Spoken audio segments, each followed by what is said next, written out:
Imaginez ceci. Un vaisseau spatial de la taille d'une voiture, dérivant seul dans le vide spatial à 23,3 milliards de kilomètres de la Terre, emportant avec lui non seulement de la technologie humaine, mais aussi un cœur qui bat, une voix.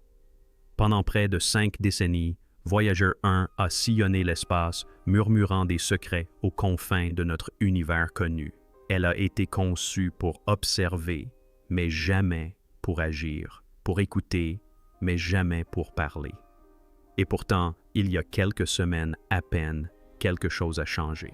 Des signaux incohérents ont commencé à arriver, des impulsions d'une précision impossible, des motifs imbriqués les uns dans les autres. Les instruments s'allumaient sans commande, puis vint la dérive. Voyager ne se contentait plus de se déplacer. Elle était guidée vers quelque chose qui défie toute logique, quelque chose d'invisible à tous les télescopes que nous possédons. Et pourtant, suffisamment réel pour dévier la trajectoire d'une machine lancée en 1977? S'agissait-il d'un dysfonctionnement, d'une coïncidence, ou bien quelque chose tapi dans l'obscurité entre les étoiles, répondait-il? Ce que vous allez voir n'est pas de la science-fiction. Ce sont les conclusions de la NASA elle-même, soigneusement dissimulées dans des rapports classifiés qui sont désormais divulgués au public. Car Voyager vient peut-être d'accomplir ce qu'aucune sonde dans l'histoire n'a jamais réalisé. Elle a peut-être trouvé une réponse, non pas de la Terre, non pas de nous, mais d'eux. Le voyage de Voyager. Un a débuté par un alignement cosmique exceptionnel, une fenêtre qui ne s'ouvre qu'une fois tous les 175 ans. Jupiter, Saturne, Uranus et Neptune s'étaient alignés comme des pierres de guet à travers le système solaire. La NASA a alors saisi cette occasion pour construire 2 sondes, Voyager 1 et Voyager 2, capables d'utiliser la gravité de chaque planète comme un propulseur vers la suivante. Véritable prouesse d'ingénierie des années 1970. Ces sondes, dont la puissance de calcul était inférieure à celle d'une montre-bracelet numérique, ont pourtant été conçues avec une telle clairvoyance qu'elles fonctionnent encore aujourd'hui. Après des rencontres époustouflantes avec Jupiter et Saturne, Voyager 1 a mis le cap au nord, quittant l'écliptique, le plan du système solaire, pour se diriger vers les étoiles. Sa mission planétaire était terminée, mais son héritage ne faisait que commencer. Pendant des décennies, elle a poursuivi son voyage silencieux, parcourant 1 million de kilomètres par jour dans l'immensité cosmique. Elle a transmis des données provenant de régions jamais explorées par l'homme.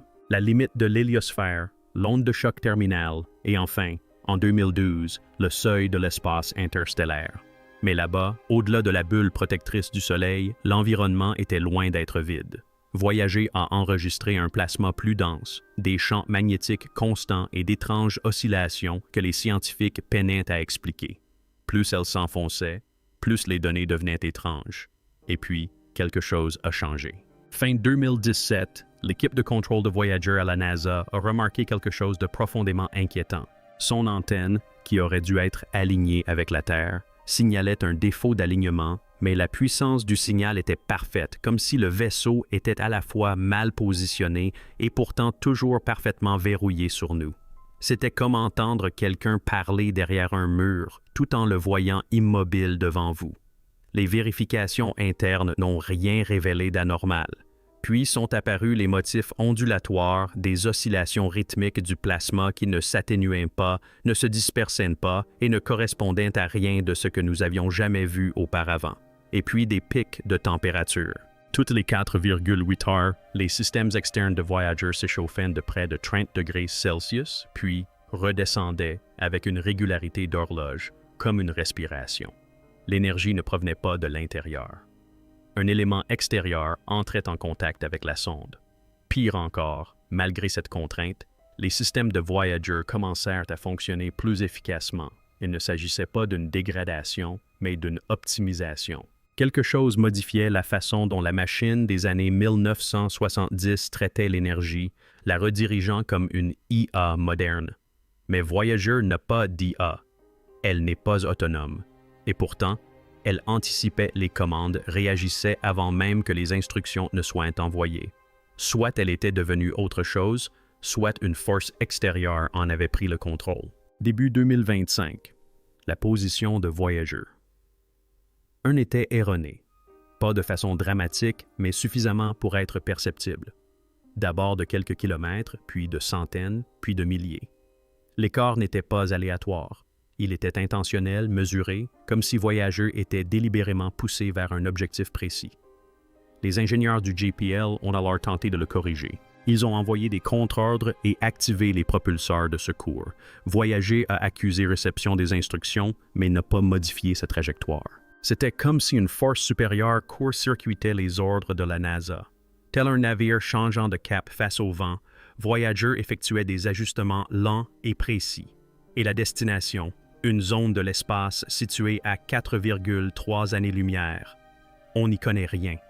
Ni étoile, ni planète, juste une tache blanche sur nos cartes les plus précises. Mais Voyager s'y dirige avec une précision chirurgicale, comme si elle répondait à un appel.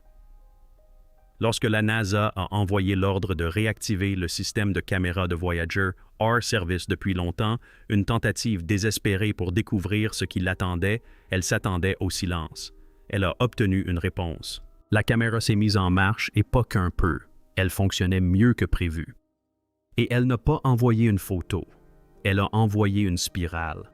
Non pas un tourbillon aléatoire, mais un motif mathématiquement parfait, composé de couches concentriques denses d'informations. Une empreinte digitale, une carte, un message. Cette image n'était pas seulement étrange, elle était impossible à créer pour le matériel de Voyager des années 1970. Le système n'avait pas seulement été réactivé, il avait été reprogrammé. Un à un, d'autres instruments longtemps restés inactifs se sont activés, et aucun ne fonctionnait comme auparavant. Au lieu de données brutes, ils envoyaient des paquets structurés et compressés, des motifs imbriqués. Des informations qui semblaient optimisées par une entité plus intelligente que Voyager, une autre. Puis vint la synchronisation. Des impulsions provenant de capteurs distants disposés en un réseau tridimensionnel avec Voyager au centre. La carte ainsi créée pointait vers le même point vers lequel Voyager dérivait. Un nœud invisible dans l'espace interstellaire, une région vide ou peut-être une porte. Alors que Voyager 1 approchait du secteur inexploré de l'espace, ses instruments commencèrent à se comporter d'une manière inédite. Le magnétomètre ne détecta plus de fluctuations, mais une stabilisation. Une zone d'un calme étrange dans un univers par ailleurs turbulent. Le rayonnement cosmique diminua, la densité du plasma se normalisa. C'était comme si Voyager avait pénétré dans une poche de l'espace où le chaos s'était suspendu, comme si quelqu'un avait dégagé le chemin. Ce silence n'était pas paisible. Il était chirurgical comme une antichambre précédant un événement monumental. Cette région, que les journaux de mission ont baptisé le secteur sombre, est un angle mort interstellaire, un lieu dépourvu du bruit électromagnétique qui emplit le reste de l'espace. C'était comme si Voyager était entré dans un vide d'observation, une région où aucune donnée extérieure ne transitait et où aucune lumière ne revenait. Mais au sein de ce néant, les signaux reçus par Voyager devinrent plus forts, plus structurés.